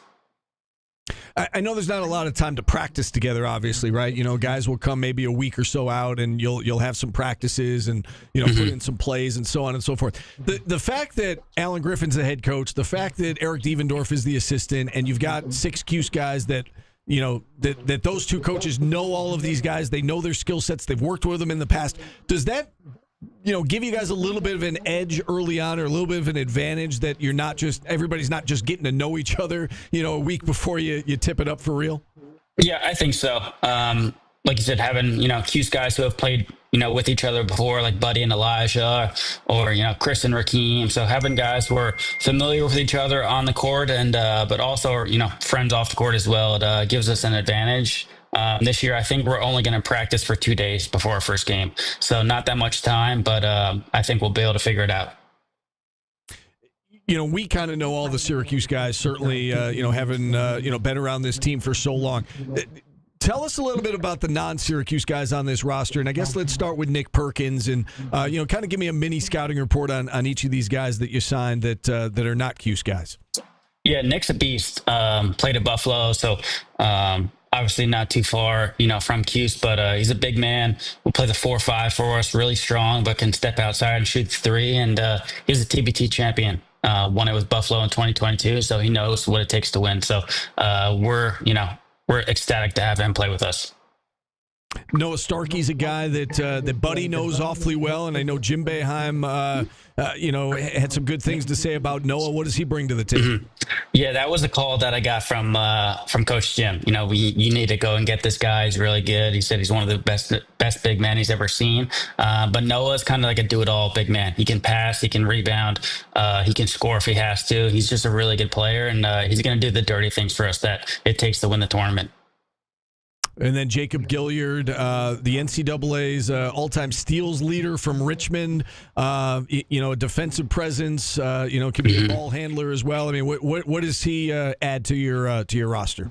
Yeah, just an amazing player. Played a full season with the Memphis Grizzlies, just a little bit over a year ago. Has NBA experience. Just really, really good point guard, really good passer. Like you said, a really good on-ball defender, shoots the lights out, making his TBT debut this summer. So I'm very excited to have him. Sean, you've been around the TBT for quite a while now. Do you feel like you have the ingredients? I mean, we saw what it took in 2021 to win this thing. Do you feel like you have all the pieces in place to make another deep run this time around? I think so. If you just look at our roster, I feel like we have everything that we need. We have guard play, we have shooting, we have good big men. So we just need to come focused, locked in, and not worry about individual performance and individual success, but just focus on winning the $1 million as a team. And I think we'll be all right.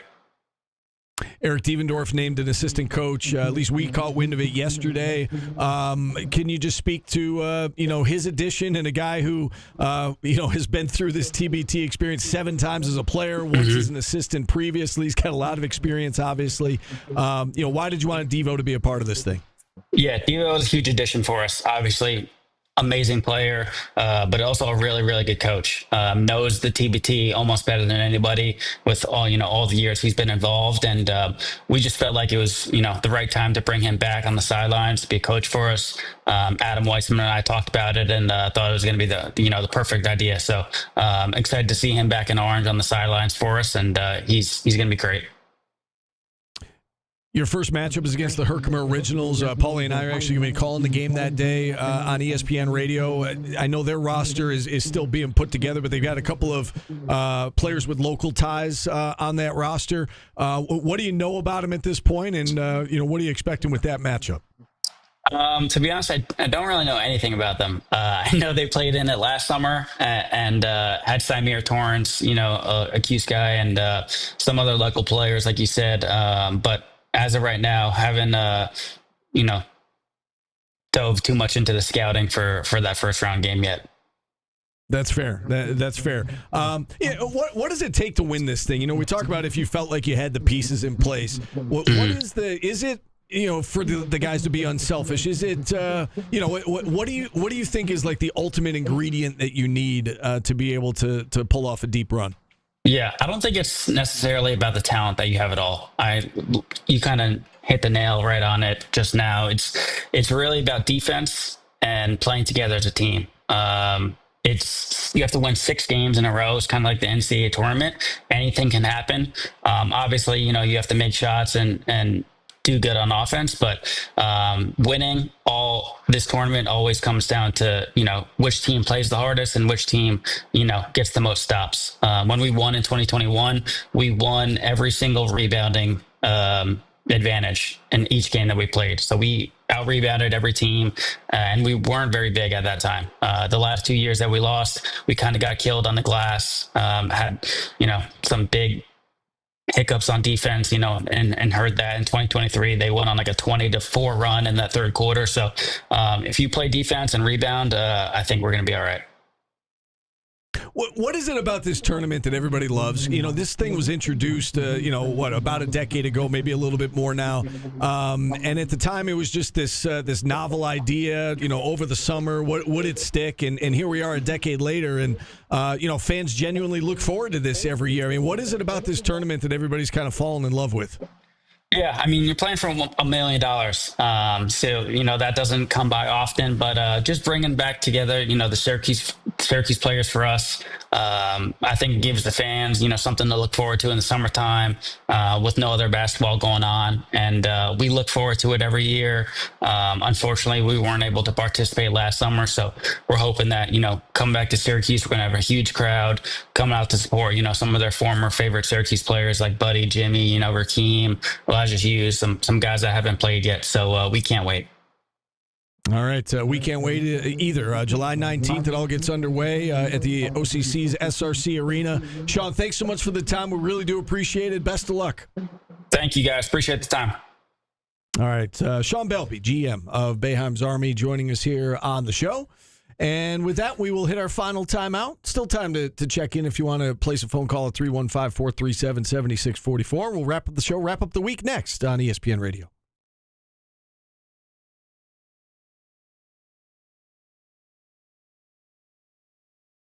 Cheating. You generally just do it on the fly. I didn't know what you were writing. I thought you were doing something TBT related.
Ah.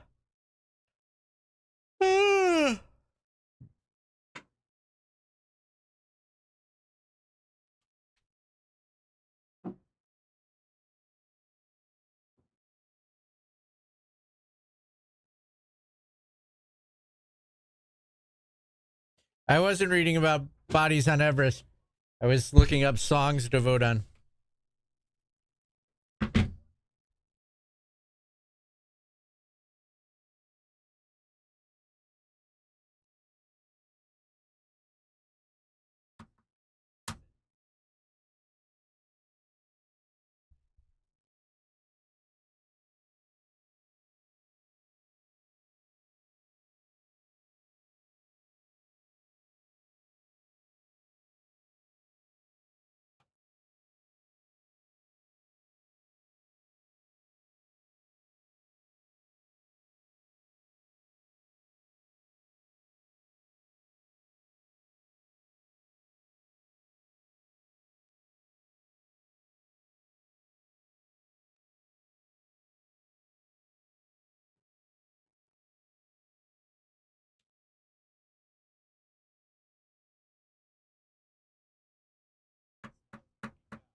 The greatest summer song of all time, right? This is a good one. I didn't do Jazzy Jeff and the Fresh Prince, and I apologize. Or Bananarama, but it's okay. I couldn't leave this one off, or LFO. In the summertime when the weather is high, you can stretch right up. Time to vote on Monday's Artist of the Day. Your votes are for the following: Jessica Simpson, The Kinks, Dire Straits, Sweet, Franz Ferdinand. Franz Ferdinand, Sweet, Dire Straits, Kinks, Jessica Simpson. Franz Ferdinand. Very, very easy. I don't even know who that is. Should I? They have that song "Take Me Out." That's the only song of theirs I know. Go ahead. Steve says, "Don't." Or I say, "Don't you know?" Steve says, "You don't know." I'm going Sweet because I like. I'm gonna go Dire Straits. Little Willie. Come on. I want to hear. I want to play Little Willie. You know what that song's about? I'm going Dire Straits. Okay, so you got to pick between Sweet, Franz Ferdinand, or Dire Straits. Under LA Orange, we go. Officially. We are waiting. Dire Charlie Straits, XCX is a great choice. We should just Dire do that. Straits, Sweet, or Franz Ferdinand. Dire Straits. Great. Jordan wants us to go younger, and the chat just votes for the oldest of the old. Not always. So Dire Straits, Money for Nothing, Sultans of Swing. I know Sultans of Swing. Money for Nothing. Money for Nothing. We've got John Wildhack on the show. Maybe is that the first bump back? Something money related? NIL? Yep. Yeah, let's make it Money for Nothing. Let's do it. How many? Hold on, we got a couple. I'm gonna Google how many top 10 here Billboard chart songs they have. Yeah, Fun one fact. of them's been canceled. I don't know that we can play it anymore. Franz Ferdinand is not one guy. Fun fact. There you go. I think they have one more song that I'm leaving out. Dire Straits, Billboard chart history, Money for Nothing, Walk of Life. That's the other song I was thinking. You do the walk. Was Jessica Simpson really popping like that? She was good. I feel like she was definitely a celebrity, but like I can name more songs that have like a loose relation to Jessica Simpson. She was famous because of Nick Lachey. Yeah, right? and she got divorced. Because of who? She had hits too. Come on, Did guys. you say Nick Lachey? Yeah. Yeah. Who's that? That was her husband for a while. And then I talked to Nick Lachey in the catacombs at MSG when I was waiting to do an interview with Coach Boeheim. This is Nick Lachey in sync. In sync. Wasn't he part of NSYNC? No. What was he? No, I can name everybody. He was in a boy He was band. not one of them. He was in one of the boy bands, Grandpa. Yeah, I don't know which one. Which one was she he? had Jessica Simpson had "I Want to Love You Forever," "With You," and "Irresistible." 98 Degrees. Sorry, I knew it was one of them. All right, there you go. Good talk. See you Monday. Okay. I'm going to North Korea and to Everest for the weekend. Let us know how it goes. I hope you come back. I will not be returning text messages. He will not be returning. John Wildhack, 12:10 on Monday. Brian Higgins is coming up today at 4. Enjoy the weekend, everybody. We'll see you Monday.